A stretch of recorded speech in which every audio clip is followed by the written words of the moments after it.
South ఇండియాలోనే biggest sorry store మన Varahi silks మన విజయవాడ ఎంజీ రోడ్ లో ప్రారంభం. ఓం నమో వెంకటేశాయ. పాపములన్ బాపు భక్తి కోటికి రక్ష కలియుగ దైవమై కాచు వెంకటేశ. దీపాల కాంతులు దివ్య నామ స్మరణాలు తిరుమల పుణ్యమే తీర్పు మా దుఃఖములు. ఈ రోజు నేను ఈ వీడియో చేయకూడదు అనుకున్నాను, కానీ ఖచ్చితంగా నేను మాట్లాడాల్సిన వీడియో. తిరుమల తిరుపతి దేవస్థానంలో 54 కోట్ల నకిలీ సిల్క్ దుప్పట్ల కుంభకోణం జరిగింది. పవిత్రమైన పుణ్యక్షేత్రమైన తిరుమల తిరుపతి దేవస్థానంలో ఏంటి దరిద్రం. కల్తీ లడ్లు వివాదం చూసాం, హుండీ దొంగతనం చూసాం. ఆ కేసులన్నీ తర్వాత ఇప్పుడు మరో తాజాగా పెద్ద కుంభకోణం వెలుగులోకి వచ్చింది. తిరుమల తిరుపతి దేవస్థానం విజిలెన్స్ అధికారులు పట్టు దుప్పట్లు సరఫరాతో జరిగిన ఒక భారీ మోసాన్ని బయటపెట్టారు. వాళ్ళు పెట్టకపోతే బయట ఈ మోసం ఎప్పటికీ జరిగేదే. ఇది విజిలెన్స్ అధికారులు నివేదికల ప్రకారం 2015 నుండి 2025 మధ్య ఈ నకిలీ పట్టు దుప్పట్లను సరఫరా చేసినట్లు ఆరోపణలు ఉన్నాయి. అయితే ఈ మోసం ఎలా చేశారో చూడండి.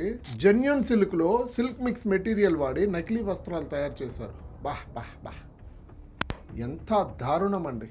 దేవుడికి ఇచ్చే పవిత్రమైన పుణ్యక్షేత్రంలో కూడా పట్టు వస్త్రాలను ఇలా కల్తీ చేస్తే అసలు మనుషుల ఇంకేమన్నా అన్నాలా మిమ్మల్ని? ఈ మోసం విలువ ఎంతో తెలుసా? సుమారు 54 కోట్లకు పైగా ఉంటుందని అంచనా వేస్తా ఉన్నారు. దీన్ని ఒక కాంట్రాక్టర్ సుమారు 15,000 దుప్పట్లను సరఫరా చేసినట్లు ఒక్కో దుప్పట్ట ధర 1,389 రూపాయలు. అంటే 15,000 దుప్పట్లు అంటే ఎంతో మీరే ఒక అంచనా వేసుకోండి. ఇదంతా కూడా ఆ గవర్నమెంట్ అధికారులే బయట పెట్టారు. అయితే ఈ దుప్పట్లు మైసూరులోని సెంట్రల్ సిల్క్ బోర్డు సహా 2 వేర్వేరు ల్యాబులకు పంపగా ఆ పరీక్షల్లో ఆ వస్త్రం పట్టు కాదని పాలిస్టర్ అని తేల్చేశారు. తిరుమల తిరుపతి దేవస్థానంలో జరుగుతున్న అవకతవకలను, లడ్డు కుంభకోణం, అదేవిధంగా హుండీ దొంగతనం, ఇప్పుడు పట్టు వస్త్రాలతో కూడా అవకతవకలు జరగడం దరిద్రం చెప్పుకోలేం అసలు. రీసెంట్గా ఒక హుండీ దొంగతనం చూసాం మనం. ఇట్లా సీసీ కెమెరాలో క్లియర్గా రికార్డ్ అయింది. ఇట్లా తెలియకుండా చేతులు ఎత్తి లోపల పెట్టడం. మనుషుల పశువుల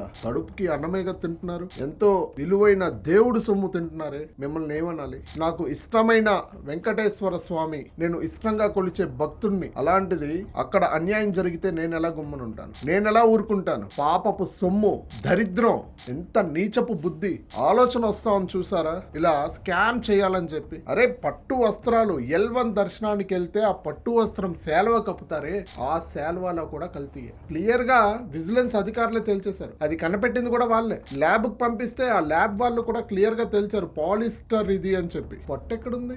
గవర్నమెంట్ నుంచి డబ్బులు దొబ్బేస్తున్నారు తప్పు, మింగేస్తున్నారు డబ్బులు, దొబ్బేయట్లేదు.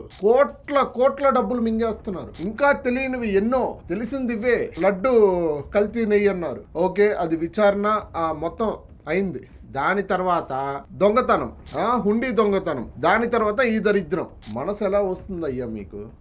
ఆపదొస్తే ఆదుకునే వెంకటేశ్వర స్వామి ఆలయంలో దొంగతనం, లడ్డు కల్తీ నెయ్యి, ఈ పట్టు వస్త్రాల కల్తీ ఎలా చేయబుద్ధి పడుతుంది మీకు? అన్నం తినడానికి 5 ఏళ్ళు కావాలి. ఈ 5 ఏళ్ళు మనం ప్రశాంతంగా తింటున్నామంటే ఆ దేవుడే కారణం. అలాంటి వెంకటేశ్వర స్వామి ఆలయంలో మీరు చేశారంటే పాపం ఊరికే పోదు, కర్మ ఊరికే వదలదు. ఖచ్చితంగా అనుభవిస్తారు మీరు, ఖచ్చితంగా, నో డౌట్ ఇందులో.